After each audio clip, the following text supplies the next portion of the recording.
नमस्कार दोस्तों, आज हम श्री विचार चंद्र जी की छठी कला का सरल सार समझेंगे। इस कला का मुख्य विषय है कि आत्मा एक ही है, लेकिन अज्ञान के कारण इसमें अनेक अवस्थाएं, भ्रांतियां और अध्यास प्रतीत होते हैं। जैसे सिप्पी में किसी को चांदी दिखाई देती, किसी को अब्रक दिखाई देता है और किसी को चमकीला कागज दिखाई देता है, लेकिन वास्तव में वहां केवल सिप्पी ही होती है।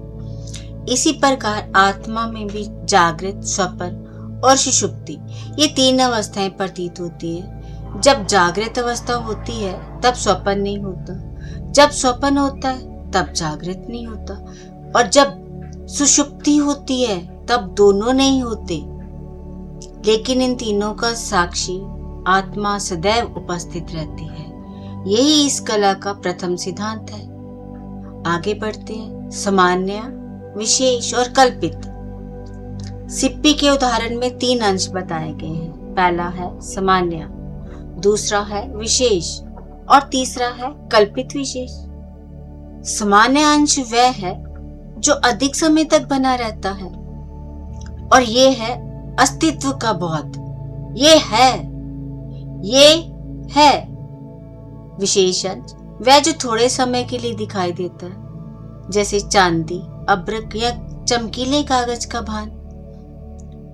और कल्पित अंश वह है जो अज्ञान से उत्पन्न होता है और ज्ञान होने पर समाप्त हो जाता है। इसी प्रकार आत्मा में भी सत, चित, आनंद, पूर्णता ये सामान्य अंश है, जबकि जागृत, स्वप्न, सुषुप्ति विशेष अंश के समान है। और इन तीनों अवस्थाओं को आत्मा का वास्तविक स्वरूप मान लेना कल्पित अंश है। आत्मा और अवस्थाओं का संबंध। आत्मा तीनों अवस्थाओं में रहती है, पर किसी अवस्था से बनती नहीं। अवस्थाएं बदलती रहती हैं, आत्मा नहीं बदलती। अवस्थाएं आती जाती हैं, आत्मा सदा एक समान रहती है। इसलिए आत्मा न जागृत है, ना स्वप्न है, ना सुषुप्ति है। आत्मा केवल इन सब की साक्षी है। अब 5 भ्रांतियों के बारे में जानते हैं। अज्ञान के कारण जीव 5 मुख्य भ्रांतियों में फंस जाता है। पहली भ्रांति भेद भ्रांति, जिसमें जीव और ब्रह्मा को अलग माना जाता है।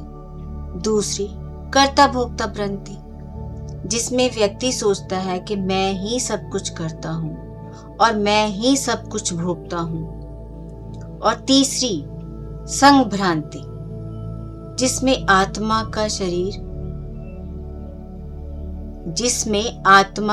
शरीर, मन और इंद्रियों के साथ संबंध मान लिया जाता है। तीसरी संग भ्रांति को एक बार फिर से जानते हैं, जिसमें आत्मा का शरीर, मन और इंद्रियों के साथ संबंध मान लिया जाता है। चौथी है विकार भ्रांति, जिसमें आत्मा को बदलने वाला समझ लिया जाता है। और पांचवी है जगत सत्यता भ्रांति, जिसमें जगत को ब्रह्म से अलग और स्वतंत्र सत्य माना जाता है। ज्ञान होने पर ये पांचों भ्रांतियां समाप्त हो जाती हैं। और थोड़ा आगे बढ़ते हैं और जानते हैं। इसमें 6 अध्यास भी आते हैं। अब आप कहोगे अध्यास क्या है? अध्यास को समझते हैं। अध्यास का अर्थ है एक वस्तु के गुण दूसरी वस्तु पर आरोपित कर देना। छठी कला में ये 6 प्रकार के अध्यास बताए गए हैं। केवल संबंध अध्यास, दूसरा है संबंध सहित संबंधी अध्यास, तीसरा है कर्माध्यास, चौथा है धर्म अध्यास, धर्म सहित धर्मी अध्यास और अनोन्य अध्यास।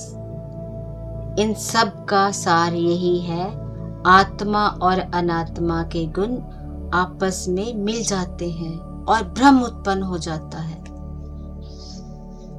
इन सब को अब 2 ही शब्दों में बांधा जाता है, किसको बांधा जाता है? 5 भ्रांतियां, 6 अध्यास, इन सब को अब स्वरूपाध्यास और संसर्गाध्यास में लिया जाता है। इनमें 5 भ्रांतियां और 6 अध्यास 2 भागों में समा जाते हैं। स्वरूपाध्यास में एक वस्तु का स्वरूप और दूसरी वस्तु में दिखाई देता है, और संसर्गाध्यास में 2 वस्तुओं के बीच झूठा संबंध स्थापित हो जाता है। संसार का समस्त भ्रम इन दोनों पर आधारित है।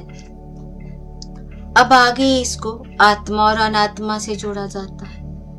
आत्मा का स्वरूप, आत्मा का स्वरूप है सत्य, चित्त, आनंद और पूर्णता, जबकि अनात्मा का स्वरूप है जड़ता, परिवर्तन, सीमितता और दुख। इसलिए अज्ञान के कारण दोनों के गुण आपस में मिल जाते हैं। तभी व्यक्ति कहता है मैं दुखी हूं, मैं बूढ़ा हूं, मैं कमजोर हूं, मैं सुखी हूं, मैं असफल हूं, जबकि ये सब शरीर और मन के धर्म है, आत्मा के नहीं। अब चिदाभास को समझते हैं। जब आत्म चैतन्य बुद्धि में प्रतिबिंबित होता है, तब उसे चिदाभास कहा जाता है। यही चिदाभास जीव भाव का आधार बनता है, और यही अपने आप को कर्ता मानता है, अपने आप को भोक्ता मानता है, और यही संसार का अनुभव करता है। जब तक चिदाभास अपने वास्तविक आधार अर्थात आत्मा को नहीं पहचानता, तब तक जीव भाव बना रहता है, और जब आत्मज्ञान होता है तब समझ में आता है कि चिदाभास भी आत्मा पर आश्रित है, स्वतंत्र सत्ता नहीं है। अंतकरण का व्यवहार।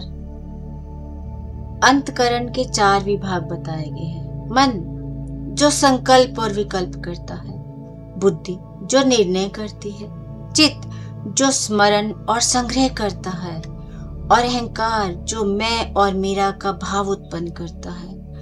और इन चारों के द्वारा जीव का संपूर्ण व्यवहार बदलता रहता है। और इसमें एक और बड़ी बात आती है, जिसमें आत्मा और अनात्मा के 4 गुण बताए गए हैं। और होता क्या है दोस्तों, अनात्मा आत्मा के 2 गुणों को तो मान लेती है, चैतन्य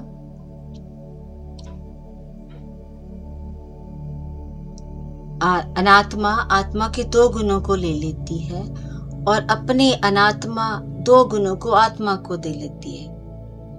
इस प्रकार वो आपस में एक सार लगती हैं। निष्कर्ष, इस पूरी कला का निष्कर्ष यही निकलता है, आत्मा एकमात्र सत्य है। जागृत, स्वप्न और सुषुप्ति बदलते रहते हैं, भ्रांतियां बदलती रहती हैं, अध्यास बदलते रहते हैं, शरीर बदलता है, मन बदलता है, अहंकार बदलता है, लेकिन आत्मा कभी नहीं बदलती। जैसे सिप्पी का ज्ञान होने पर चांदी का भ्रम समाप्त हो जाता है, वैसे ही आत्म ज्ञान होने पर जीव भाव को संसार का मिथ्या बोध समाप्त हो जाता है, और तब ज्ञानी का ज्ञान का अनुभव होता है। मैं शरीर हूँ, न मन हूँ, न अहंकार हूँ, मैं नित्य शुद्ध बुद्ध मुक्त सच्चिदानंद स्वरूप ब्रह्म हूँ।